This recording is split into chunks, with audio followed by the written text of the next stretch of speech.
पहले क्या था, पहले ज़माने में राजा महाराजाओं के ज़माने में एक कमरा बनाया जाता था, कोप भवन कहते थे, जो कि सबसे एकांत में होता था, अंधेरी कोठरी। तो जब उस घर की स्त्री गुस्सा में हो तो वो कोप भवन में जाती। एक बार कैकेयी माता कोप भवन में गई तो राम को वनवास और भरत को राज्य, और अब इधर माँ सुनैना भी जा रही है कोप भवन में।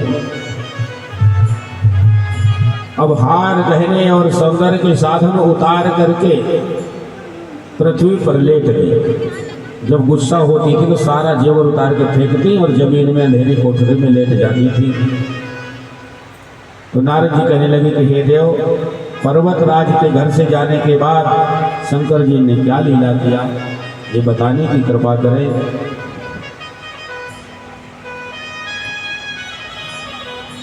और ब्रह्मा जी ने कहा कि हे नारद, कैलाश पर जाकर शिव जी ने सप्त ऋषियों का आवाहन किया और सप्त ऋषि आकर वंदन करने लगे, हे महादेव हमारे लिए क्या आज्ञा है। शिव जी कहने लगे, हे ऋषियों, इस समय तारकासुर ने देवताओं को महान कष्ट दे रखा है। वह ब्रह्मा जी से वरदान में अजय बना हुआ है। उस असुर के विनाश के निमित्त मैं शिवा से विवाह करके उस दुष्ट को मारने वाले पुत्र के हित प्रयास कर चाहता हूँ। तो तारकासुर को कोई मारने वाला नहीं था। भगवान शिव के जो पुत्र स्वामी कार्तिकेय हैं, जब शिव जी की शादी होगी तब कार्तिकेय होंगे, तब कहीं इनका वध होगा। तो देवता लोग बड़े स्वार्थी थे। स्वार्थ लाग करहि सब प्रीति, असुर नर मुनि की याही रीति। स्वार्थ के अवसाद में उन्होंने अपना स्वार्थ सिद्ध किया। अब जो है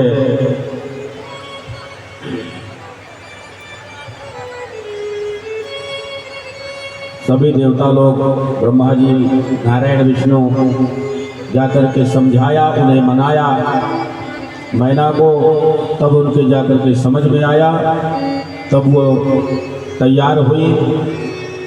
और वशिष्ठ जी कहे, हे राजन, ऐसा कह करके धर्म तो चुप हो गया।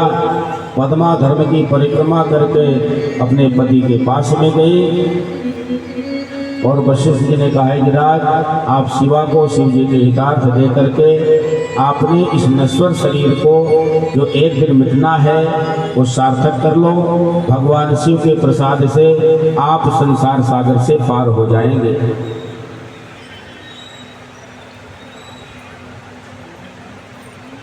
अब इधर शिव पार्वती जी के विवाह की तैयारी चलने लगी। महाराज वशिष्ठ जी कहने लगे कि हे गिरिराज, एक सप्ताह बीतने पर एक अति सुंदर योग है। उस समय चंद्रमा बुध के साथ में स्थित होगा और रोहिणी से युक्त होगा। उस समय लग्न का स्वामी लग्न में ही स्थित होगा और मार्गशीर्ष का महीना होगा। सभी दोष रहित सोमवार का दिन होगा और सब ग्रहों से युक्त योग तथा असद ग्रहों से रहित श्रेष्ठ संतान देने वाले बृहस्पति भी जो सौभाग्य देने वाले हैं वो विराजमान हैं। और उस समय में ही आप जगदम्बा को शिव के निमित्त दे करके देवताओं के शुभ चिंतक बनो। बड़ी सुंदर लग्न मुहूर्त निकाला गया और वशिष्ठ जी के वचन सुन करके हिमालय गंधमादन मैनाक विंध्याचल से पूछने लगा, आपने वशिष्ठ के वचन सुने? आप भी अपनी राय देने की कृपा करें। सभी पर्वत कहने लगे, महाराज अधिक कहने से क्या है, यह पार्वती तो शिव के ही निमित्त पैदा हुई है और उन्हीं के लिए इसने तपस्या करी है, अतः पार्वती शिव को ही देना चाहिए। मेरु आदि के वचन सुनकर हिमालय बहुत प्रसन्न हुए। पार्वती भी मन में प्रसन्न हुई। अरुंधति ने भी मैना को बहुत प्रकार से समझाया और राजी कर लिया। फिर सभी गिरिराज को आशीर्वाद दे करके भोजन प्रसादी से संतुष्ट होकर ये चौथे दिन की लग्न निश्चित करके शिव जी के पास जाकर के शुभ समाचार सुनाया। और गिरिंद्र ने वाणी से अपनी कन्या दे दी। अब आप गणों के साथ चलकर विधि विधान से पार्वती के साथ विवाह कीजिए। तब शिव जी कहने लगे कि हम विवाह की रीति के विषय में कुछ जानते नहीं हैं, आपने पहले जैसे किया था वैसा ही करिए। तब ऋषि कहने लगे, हे महादेव, आप विष्णु ब्रह्मा और इंद्रादि देवों को सिद्ध गंधर्व किन्नरों और विद्याधरों और अप्सराओं को अपने विवाह उत्सव में सम्मिलित होने के लिए आमंत्रित कीजिए। ऐसा कह करके ऋषि अपने स्थानों को चल पड़े। उधर हिमालय ने अपने पुरोहित गर्ग को बुला करके लग्न पत्रिका लिखवाकर अनेक प्रकार की सामग्री के साथ अपने जनों के साथ हाथ तिलक साथ में कैलाश में भिजवा करके सगुन की रस्म पूरी कराई। और शिव जी ने सभी का आदर किया। सभी ने हिमालय के पास जाकर कैलाश का शुभ समाचार दिया।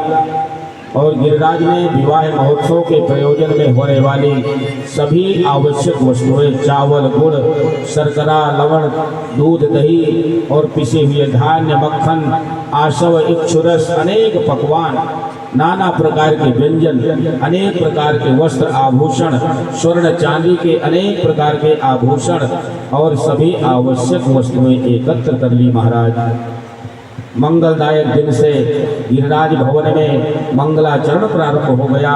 पर्वत की स्त्रियां पार्वती का गिरिराज द्वारा स्त्रियां लोकाचार करने लगी और गिरिराज के द्वारा आमंत्रित उदयाचल, अस्ताचल, मलयाचल, सुरा, दुर्धर, निषद, गंधमादन, करवीर, महेंद्र और परियात्र पर्वत, क्रौंच पर्वत, पुरुषोत्तम, नील, सुनील, विंध्याचल, कालिंजर और कैलाश आदि पर्वत अपने अपने परिकरों के साथ मणिरत्न वस्त्राभूषण लेकर के सपरिवार गिरिराज के यहाँ पर पधार रहे हैं। और नद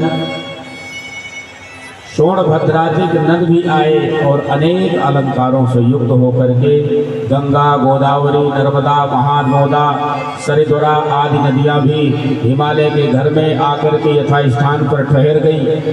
हिमालय ने नगर के सभी मार्गों में छिड़काव करा के प्रत्येक मार्ग के द्वार पर केले के खंभे, बंधनवार तोरण बंधवाए।